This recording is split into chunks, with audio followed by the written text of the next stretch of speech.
The film begins with two people in the front seat of a car, transporting a kidnapped man in the back. The driver, Krug, and the passenger, Mort, are casually talking while waiting for a train to pass.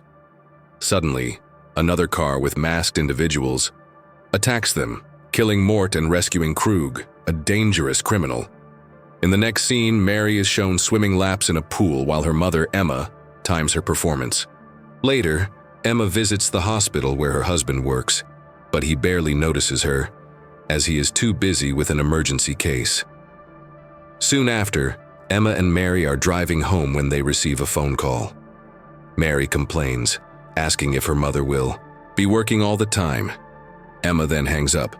Mary wakes John, who was lying in the back seat, and they chat until arriving at their destination. The family unloads their luggage and explores the house, which had been prepared by Mary's brother.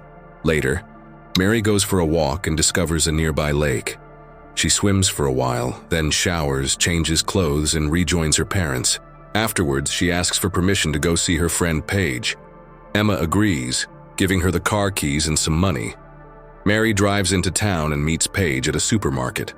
While they talk, they encounter a stranger named Justin. He tries to buy cigarettes but is denied for lacking an ID. He then offers the girls some marijuana if they can get cigarettes for him. Curious, they agree to go to his place. Paige waits in the car while Mary struggles to find signal on her phone. A strange woman suddenly startles her, showing an object and asking if it belonged to Mary. After replying no, Mary decides to go inside. There, she finds Paige and Justin smoking. Despite initial resistance, Mary eventually gives in and tries it as well. At that moment, Emma calls, asking Mary to come home. Mary insists on staying with Paige, but the call cuts off. She decides to remain there. The three continue smoking and sharing personal stories until three people suddenly enter the house: Krug, Francis, and Sadie. At first, they introduce themselves, but things quickly take a dark turn. Francis assaults Justin, and the group begins harassing the girls. Paige manages to run to the bathroom and lock the door, but Francis breaks it down and captures her. The girls' phones are confiscated, leaving them trapped. Justin is scolded by his father, Krug, for bringing the girls there in the first place. They all pile into Mary's car and drive off. A police car passes by but notices nothing unusual. Later, Krug takes a wrong turn, and Mary seizes the chance to fight back. She grabs the car lighter and burns Sadie's head, trying to escape. A violent struggle breaks out, causing Krug to lose control of the car, which crashes into a tree. After the crash, everyone emerges injured. Paige attempts to flee but is caught and brutally murdered. Mary is restrained by Krug and Sadie, while Justin, filled with guilt, begins to regret ever luring the girls into this nightmare. Krug, Sadie, and Francis continue driving with Paige and Mary, but take the wrong road on purpose. Paige seizes the opportunity to escape, running toward a nearby construction factory. Still far from it, she screams for help, but is quickly recaptured by Francis and Sadie, who drag her back to Krug. At this point, Krug tries to force Justin to take advantage of Mary, but Paige insults him, calling him pathetic. Enraged, Krug brutally beats Paige until she collapses on the ground, bleeding and barely conscious. Mary tries to comfort her friend, but is soon overpowered as well. Krug then assaults Mary while Sadie restrains her. Justin watches in silence, ashamed and horrified. After the assault, Mary manages to hit Krug on the head with a piece of wood and flees toward the lake. Wounded, she swims desperately, trying to escape, but from a distance, Krug shoots her. The bullet strikes Mary, leaving her body floating motionless in the water. The trio returns to the crash site, forcibly dragging Justin with them, and flee. Meanwhile, Emma and John are having dinner at home. After finishing their meal, they hear a loud noise at the front door. When Emma opens it, she finds Justin with Krug, Francis, and Sadie, who claim they were in an accident. Unaware of the truth, the couple invites them inside. John tends to Francis's broken nose while Emma serves tea and hot chocolate. Krug asks to use the house phone, but John refuses. During casual conversation, Krug makes veiled remarks about their family, almost giving himself away, but Emma brushes it off. A storm cuts the house's power, forcing John to step outside and start the generator. Back inside, he finishes stitching Francis's nose and applies ointment to prevent infection. Meanwhile, Mary manages to crawl out of the river and drag herself into her parents' backyard.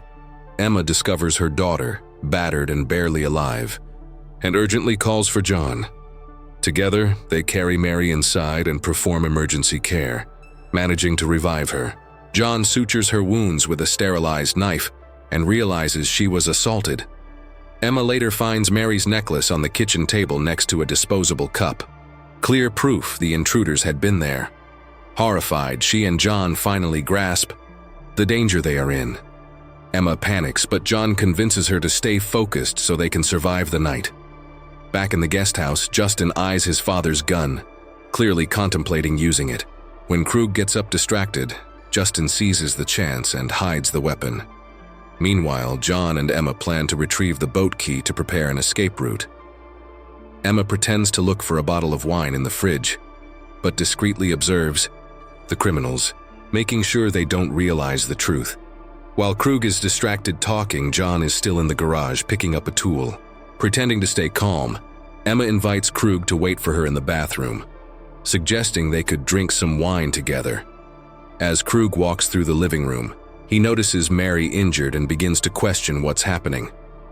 Before he can react, Emma smashes a glass bottle over his head. Krug fights back in the kitchen, stabbing Emma, but despite her injury, she shoves him hard against the table and manages to escape, running to John. John then intercepts Francis, and to protect his wife, he engages him in a brutal fight. Francis tries to flee through the window, shouting for Krug and Sadie, but John drags him back inside. Francis attempts to grab a weapon, but Emma intervenes, and together they overpower and kill him. Determined, John and Emma exchange a look and head toward the guest house to take revenge. There they find Justin holding his father's gun. The boy silently offers it to them, showing where his loyalty lies. As John advances through the room, Sadie awakens from the noise. Emma seizes the moment and attacks, killing her. Krug suddenly jumps into the fight, and chaos erupts. He manages to escape into the main house, where he clashes with John in the bathroom. Emma tries to intervene but is thrown aside as Krug viciously overpowers her husband. Just as Krug is about to finish, Justin appears, aiming the gun at his father. To his horror, the gun is empty. Krug takes it back and nearly kills his own son until Emma strikes with a fire extinguisher, knocking him unconscious. By morning, John prepares to take Mary and Emma on the boat to reach the hospital. Meanwhile, Krug regains consciousness, only to realize he is paralyzed from the neck down. Panicking, he watches John set up an improvised surgical device. Without mercy, John places Krug's head inside a microwave, switches it on, and walks away. The film ends with Krug screaming in unbearable agony. This is the end. Subscribe and like to help an unemployed person. Bye-bye.